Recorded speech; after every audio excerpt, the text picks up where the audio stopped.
10 ans d'efforts, 10 ans de recherche, 10 ans à presque s'oublier.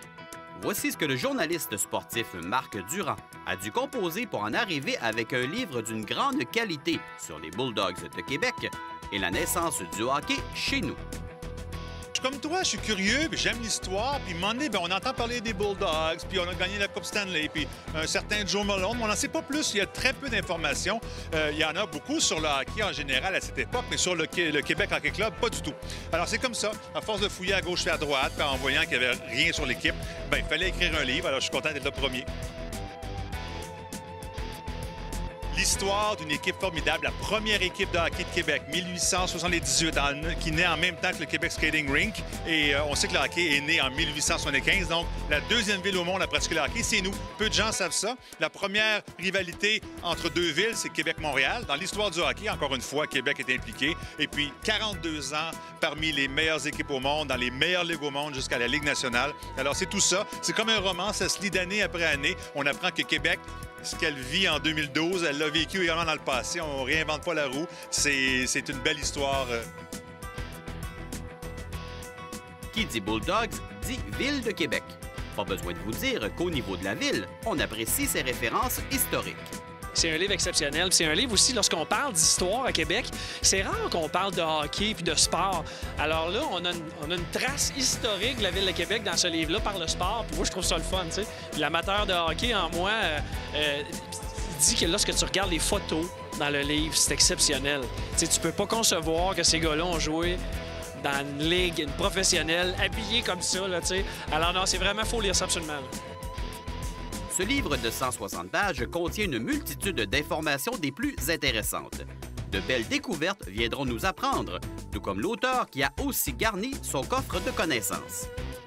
L'évolution du hockey, et Québec en fait partie. On joue au hockey sans bande, comme dirait Jean Perron, avec pas de bande. On joue au hockey sans filet. Et puis, c'est Québec qui propose les premiers filets en 1897, parce que jusque-là, c'est soit deux pierres de curling ou deux poteaux de 4 pieds. Et puis, il n'y a pas de filet, les joueurs passent d'un côté comme de l'autre. La rondelle peut venir derrière les buts. Alors, on décide de mettre un filet, c'est une très bonne idée. Alors, c'est l'évolution du hockey par la Ville de Québec. C'est l'importance qu'a le club pour la Ville de Québec. Quand il y a 4-5 000 personnes dans l'aréna, alors que c'est une ville de 75 000 de population, c'est beaucoup. Là. Si on transfère ça aujourd'hui, c'est 10 fois plus. Donc, il reste 70 000 personnes dans les...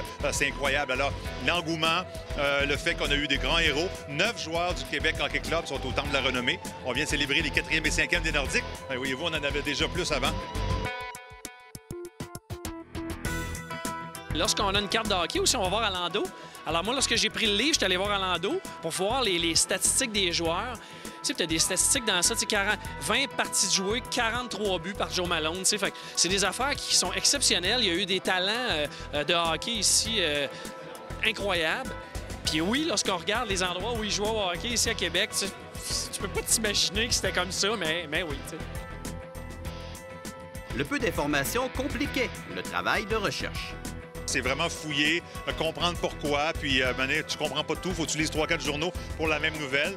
Et c'est aussi les détails. Comme il n'y a rien eu sur cette équipe-là, oui, on retrouve des noms dans les sommaires. Pas toujours, mais des fois, on retrouve des noms, on n'a pas les vrais noms. Qui sont ces joueurs-là? Moi, je suis allé jusqu'au bout. Alors, 99 des noms, j'ai trouvé les prénoms. Et on voit qu'il y a des gens comme Holt Renfrew. Les deux fils ont joué, M. Holt et M. Renfrew. Alors voilà, il y a plein d'histoires de Québec qui se retrouvent parmi ces joueurs-là. La tradition de ce sport chez nous ne date pas d'hier. Elle est méconnue. Et puis, à travers ces rivalités-là contre Montréal, les combats, comment on était fiers de notre équipe, comment on haïssait Montréal. Puis là, les bagarres dans les gradins, vous lirez le livre, vous allez voir. Si on parle de violence au hockey en 2012, oubliez ça, là, parce que dans le temps, c'était pas mal pire et les gens embarquaient. T'imagines une bagarre entre toi et moi, là? Puis là c'est pas l'arbitre qui arrive, là. C'est les spectateurs puis les policiers. Parce qu'il n'y a pas de bande. Écoute, ça embarque sur la glace comme ça veut. C'est particulier. Et à Québec, on est reconnu pour être très dur envers les équipes adverses. Les arbitres n'aiment pas ça. Fait que vous allez voir qu'on a le sang chaud depuis très longtemps. Habitués à travailler lors des parties de football ou autres, plusieurs ajustements durent s'effectuer lors de l'écriture. De plus, sûrement difficile de ne pas voir ce livre comme une seconde peau. Très bonne question, Fred.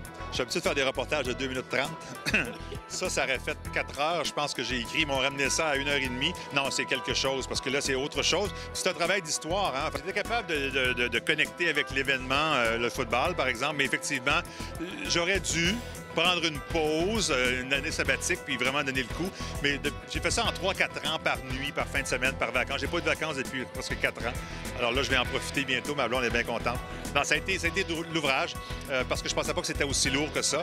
Et en même temps, j'avais pas d'expérience. Alors j'ai écrit pour beaucoup trop de pages. On a ramené ça avec l'essentiel. Par contre, c'est truffé d'anecdotes. Je défie quelqu'un d'aller dans une librairie demain matin. Je dis même pas achetez-le. Allez juste feuilleter 3-4 pages et vous allez rester accroché parce que c'est à toutes les pages, il y a quelque chose d'inusité qui se passe avec ce club-là. C'est assez merveilleux. Donc, la présence de l'éditeur devient majeure. Elle implique un encadrement. Le travail d'un éditeur, c'est comme un coach. C'est comme, au niveau de l'édition, c'est comme un coach. C'est-à-dire que l'auteur te présente un projet, il sait qu'il veut faire un livre, mais il ne sait pas quel livre il veut faire. Il a un sujet, et à partir de là, ben, on discute avec lui et on l'encadre, on le coach vers un objectif. Une main de fer dans un gars de velours parce que veut pas, il peut y avoir un élément de frustration pour l'auteur qui, lui, écrit beaucoup plus de pages et qui se doit de condenser un peu plus. Oui, exactement. Il y a toujours ce qu'on appelle des deuils chez l'auteur à faire. Il y a vraiment un travail, mais en général, quand on travaille, comment je dirais, en étroite relation puis qu'on établit un bon contact avec l'auteur, on réussit parce qu'on s'est donné un objectif. Et quand on s'entend sur l'objectif, à ce moment-là, il reste les moyens à trouver pour y arriver. Et au fil d'arrivée, nous nous retrouvons avec un magnifique livre qui sera assurément sur les listes de cadeaux en vue du prochain Noël.